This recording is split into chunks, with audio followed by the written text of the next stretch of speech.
On the right, चलो इस tax season के सबसे हॉट टॉपिक्स में से एक को ब्रेक डाउन करते हैं। FY 2025-32 के लिए old tax regime versus new tax regime. अगर आप कंफ्यूज्ड हैं कि असेसमेंट ईयर 2020-25 के लिए कौन सा रिजीम चुने, तो आप अकेले नहीं हैं। मुझसे इसके बारे में अक्सर पूछा जाता है, तो चलो इसे सुपर सिंपल बनाते हैं। फर्स्ट बेसिक डिफरेंस क्या है? ओल्ड रिजीम आपको बहुत सारे टैक्स डिडक्शंस और एक्सेम्पशंस क्लेम करने देता है। HRA, LTA, 80C, 80D और भी बहुत कुछ। अगर आपको इन्वेस्टमेंट्स के जरिए सेव करना पसंद है और आपके पास होम लोन्स, इंश्योरेंस या ट्यूशन फीस है, तो ओल्ड रिजीम आपको ज्यादा रिवॉर्ड कर सकता है।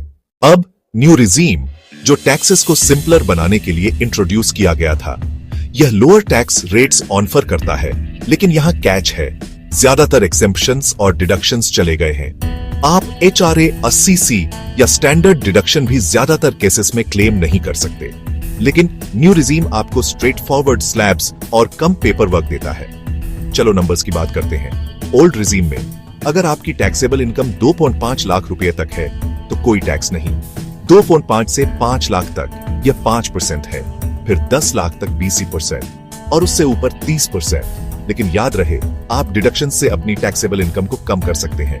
न्यू रिजीम में स्लैब्स वाइडर हैं और रेट्स लोअर हैं। 4 लाख तक कोई टैक्स नहीं, 4 से 8 लाख तक यह 5% है, 8 से 12 लाख के लिए 10%, 12 से 16 लाख के लिए 15%, 16 से 20 लाख के लिए 20%, 20 से 24 लाख के लिए 25% और 24 लाख से ऊपर 30%। लेकिन बहुत कम डिडक्शंस। तो आपको कौन सा चुनना चाहिए?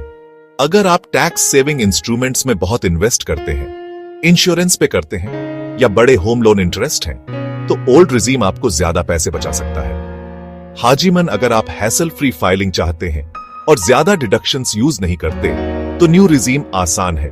और अगर आपके इन्वेस्टमेंट्स कम हैं, तो यह सस्ता भी हो सकता है। यहां एक क्विक टिप है, फाइल करने से पहले दोनों रिजीम्स के तहत अपना टैक्स कैलकुलेट करें। ऑनलाइन बहुत सारे फ्री कैलकुलेटर्स हैं, तो सिर्फ गेस मत करो। यह भी याद रखें, गवर्नमेंट ने FY 2023-24 के बाद से न्यू रिजीम को डिफॉल्ट ऑन ऑप्शन बना दिया है। लेकिन अगर आप चाहें तो आप अभी भी ओल्ड रिजीम चुन सकते हैं। बॉटम लाइन, कोई one size fits all answer नहीं है। आपकी चॉइस आपकी इनकम, आपके इन्वेस्टमेंट्स और टैक्स प्लानिंग में आप कितना एफर्ट डालना चाहते हैं, उस पर डिपेंड करती है।